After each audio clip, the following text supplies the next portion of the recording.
నా ఓటు అయిపోయిందండి. లేదు లేదు అందుకే అందుకే అన్నా అంటే మన యూజువల్లీ ఎవరన్నా చూసారనుకోండి మనల్ని ఇలాగా అనుకుంటారని నేను చెప్తున్నాను. మన అదే పనిని మనం చేసుకునే చేసుకునే వచ్చాం. ముందుగా మనం ఈ ప్లాన్ చేసుకున్నాం కదండి. అదే ఖచ్చితంగా ఓటేసి ఇక్కడ వచ్చిన వాళ్ళతో సహా అందరూ ఓటేసి కూర్చున్నాం. అందరూ తప్పకుండా ఓటేయాలి. సరే మీరు అన్నట్టు నేను కూడా ఎర్లీ మార్నింగ్ వెళ్ళిపోయానండి. ఎర్లీ మార్నింగ్ వెళ్తే 6 సర్ప్రైజింగ్ ఏంటంటే 6:30కి అక్కడ ప్రజలు వచ్చున్నారు వాసు గారు. వాళ్ళు అధికారులు 5:30కి వచ్చారంట. ఇంకా చదురుముదురుగా బూత్ ఏజెన్సీ ఒకళ్ళు రాకపోయినా కానీ అంటే ఇరు పార్టీ వాళ్ళు లేదా ముగ్గురు పార్టీ వాళ్ళు రాకపోతే కానీ అది ఓపెన్ చేయరు కాబట్టి అటువంటి చోట ఇంకా 1-2 బూత్లు స్టార్ట్ చేయడం లేట్ అయింది కానండి 5 minutes అటు ఇట్లో.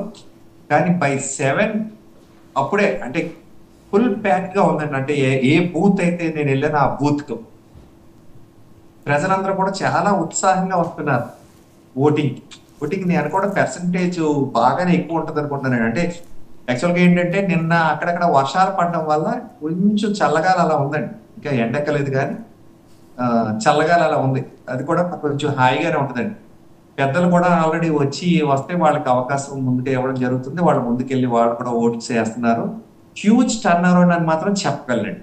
మరి చూడాలండి మీరు అన్నట్టు 11కి అలా మళ్ళీ స్లో డౌన్ అవి మళ్ళీ మధ్యాహ్నం స్టార్ట్ అవుతుందేమో.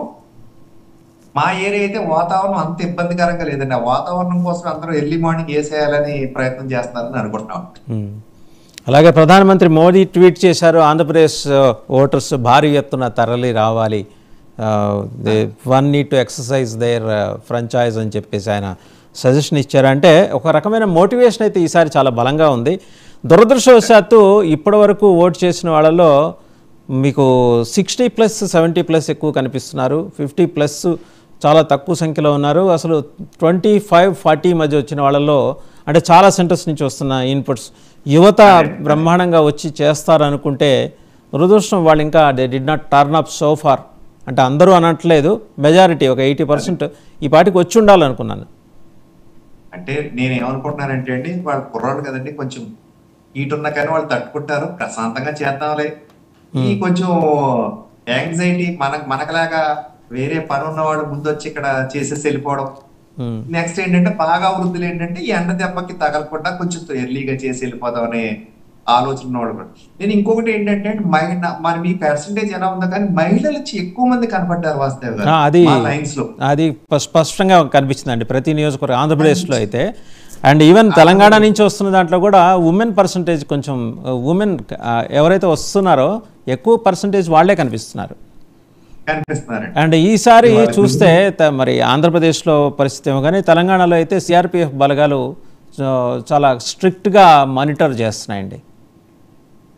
ఇక్కడ కూడా అన్ని చోట్ల అంటే ఎక్కడ బూతుల దగ్గర అంటే ఈ చుట్టుపక్కల అయితే ఇప్పుడు దాకా ఎక్కడ ఎటువంటి సంఘటనలు లేవు. ఎవరి పని వాళ్ళు చేసుకుంటున్నారండి. ఏ బూతుల్లో కూడా హీట్ వాతావరణం కూడా లేదు. వచ్చిన వాళ్ళ ఎవరి పని వాళ్ళు చేసుకుంటూ వెళ్తున్నట్టుగా కనపడుతుంది. కానీ అబ్జెక్షన్స్ కానీ లేకపోతే వాడు ఇది అసలు గలాటాలు అసలు డిస్కషనే లేదు. గారు వచ్చావా ఓటేసావా పరిగెత్తేద్దావా అన్నట్టుగా ఉందండి ఎవరు మూడాళ్ళకి. ఎవరు కూడా అసలు చాలా ఫాస్ట్ గా చిన్న మాట చెప్పాలి. ఒక పెద్ద ఆయన ఉన్నారండి, 65+ ఉంటుంది. అంటే మా పక్క వీధిలో అయింది కాబట్టి తెలిసారు. 7 గంటలకి స్టార్ట్ అవ్వలేదని ఆయనకి ఏంటి అధికారులు 5:30కి వచ్చేసారు, మీరు ఈ టైం ఏంటి ఇంకా రాలేదా.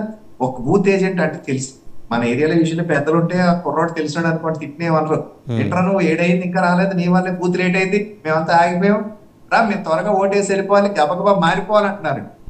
ఏం మారిపోవాలన్నారు, మాకేదో మార్పు కావాలని కోరుకుంటున్నాం, గబగబా మారిపోవాలంటే ఏది నాకు అర్థం ఉంది ఏంటంటే ఆయన ఓటేస్తే నెక్స్ట్ సెకండ్ ఆయన కావాల్సిన మార్పు పెద్ద ఆయన మాట ఊరికి సరదాగా చెప్తున్నారండి.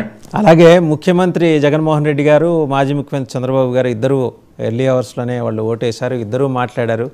ఆయనేమో చంద్రబాబు గారు మాట్లాడుతూ I have seen the huge turn out అన్నారు. ముఖ్యమంత్రి జగన్మోహన్ రెడ్డి గారు యూ హ్యావ్ సీన్ అన్నారు. ఇద్దరి మాటల్లో ఆయన ఈయన యూ అన్నారు. ఇద్దరు కూడా ఏంటంటే కొంచెం ప్లెజెంట్గానే కనిపించారు. ఓటేసి వచ్చిన తర్వాత కాన్ఫిడెన్స్ చంద్రబాబు గారి ముఖంలో చాలా స్పష్టంగా కనిపించింది, విచ్ ఐ హ్యావ్ నోటిస్డ్. అంతే కరెక్ట్ అండి, అది కరెక్ట్. అంటే నేను ఇందాక చెప్పాను కదా, ఆ పెద్ద రెస్పాన్స్ ఇవ్వగానే చుట్టుపక్కల అందరిలోనూ ఏమి నెగిటివ్ కానీ లేకపోతే ఆయన మాట్లాడటం కానీ చేయలేదు. అందరూ కూడా నవ్వుతున్నారు. లేకపోతే అంటే అప్పు నేను ఇంకోటి కూడా అబ్జర్వ్ చేశాను. నా బూత్ నుంచి లోపలికి వెళ్తారు కదా, గోడకి గుర్తులన్నీ ఇలా తగిలిస్తారు. ఉమ్, ఒక ఆయన పైకి కిందకి వాళ్ళ వైఫ్ అండ్ హస్బెండ్ డిస్కస్ చేసుకుంటారు అన్నమాట. సైకిల్ కింద బకెట్, ఆ బకెట్ కింద ఒక పెన్ స్టాండ్ ఎక్స్ప్లెయిన్ చేస్తా అంటే సిమిలర్ గుర్తులు పెట్టారు ఇలా అని. అందరూ కూడా ఎవరికి ఏం కావాలని తెలిసిపోతుంది అండి మన. అంటే ఈవేళ నేను ఇక్కడ చెప్పలేను కానీ ఓ, వాళ్ళ వాళ్ళ వాళ్ళ బాడీ లాంగ్వేజ్ కానీ వాళ్ళు మాట్లాడే మాటలు కానీ దేనికి వేస్తున్నారని కాన్ఫిడెన్స్ అయితే నాకు అర్థమైపోయింది. ఓటింగ్ సరళి అంటే 2019 లో ఓకే మీకు అంటే మేము 19, 14, 9 అన్ని చూసాం కదండి. ఫస్ట్ అంత తెలియదు కానీ పోయిన 2 ఎలక్షన్స్ కి నేను ఏమైతే ఎక్స్పెక్ట్ చేశానో అలాగే గవర్నమెంట్ వచ్చిందండి. ఇప్పుడు కూడా నేను ఏం ఎక్స్పెక్ట్ చేస్తున్నానో ఆ గవర్నమెంట్ వస్తున్న కాన్ఫిడెన్స్ నాకు కూడా కనపడుతుంది, తెలిసిపోతుందండి. ఇందులో సీక్రెట్ ఏం లేదు. వాళ్ళ ముఖాలు, పరిచయస్తులు, సైగలు, ఉమ్. మనం ఎక్కడికైనా ఓటు అడగడానికి కూడా ఓటు మనకి వేస్తున్నారా లేదా అనేది కూడా వాళ్ళని మనల్ని బాడీ లాంగ్వేజ్ బాడీ లాంగ్వేజ్ని బట్టి కనిపెట్టేయచ్చు కొంతలో కొంత. 19లో మేము వెళ్ళాం. వాళ్ళు మనల్ని వైఎస్ఆర్ వాళ్ళు మమ్మల్ని ఫ్రెండ్లీగా మేము చెబుతుంటే తినేవారు, కానీ వాళ్ళు మాకు ఓటేది. ఈవేళ మమ్మల్ని శత్రువులుగా చూసేవారు. అలా ఈవేళ మనం ఎక్కడికైనా వెళ్తా ఉంటాం, ప్రజలందరూ మా గుర్తు చూడగానే, మమ్మల్ని చూడగానే అందరూ మరి మాకు అంత పర్సెంటేజ్ ఇంత పర్సెంటేజ్ ఏదో నోటాలు గీటాలు అనేవారు కదండి.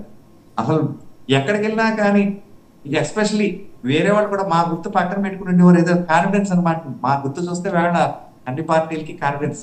ఇంకో మాట, వీళ్ళ పవన్ కళ్యాణ్ గారు కూడా పొద్దున్నే ఓట్ చేశారు. 99 టీవీలో కూడా చూశారండి. వారు కుటుంబ సమేతంగా వచ్చి చేశారు మంగళగిరిలో. వారు కూడా ఆల్రెడీ ఓటు వేసేసారు. సో వీళ్ళందరినీ అంటే